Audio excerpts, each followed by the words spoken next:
In the West, where water is a precious resource, less tillage helps reduce the need to irrigate. We figure we save about 3 to 4 inches of irrigation water each year by doing a strip till, because we don't have to replace that water that's been evaporated over tillage times. But conservation hasn't always been easy. The farmers who pioneered new techniques also risked everything if they failed.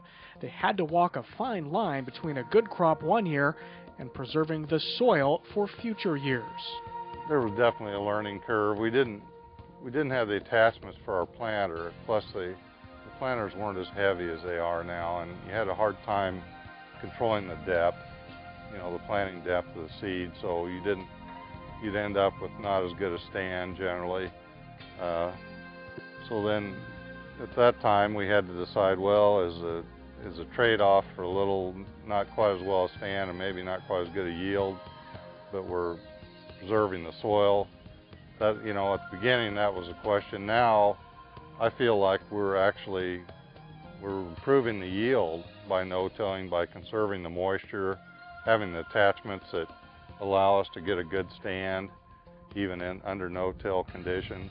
For thousands of years, farmers had to rely on their own senses and experience to decide how best to care for their land. Now, computers and global positioning systems make possible the techniques of precision agriculture.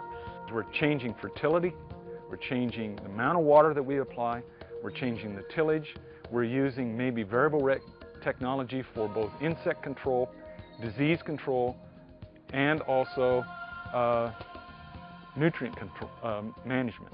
That's huge. We're trying to do the best that we can possibly know how with the latest technology all the time. One of the clearest measures of sustainable agriculture production is increasing output while decreasing inputs.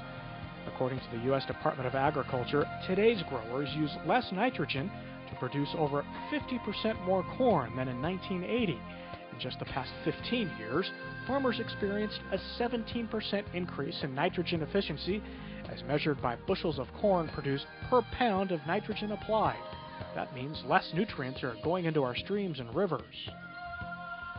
We've got such an advantage right now to seeing whether or not the grower can take new technologies such as global positioning systems to guide the tractor and the planter and his tillage equipment to be the most precise, to place the right fertilizer in the right spot that will not get into the water course and start poisoning fish and a variety of other things.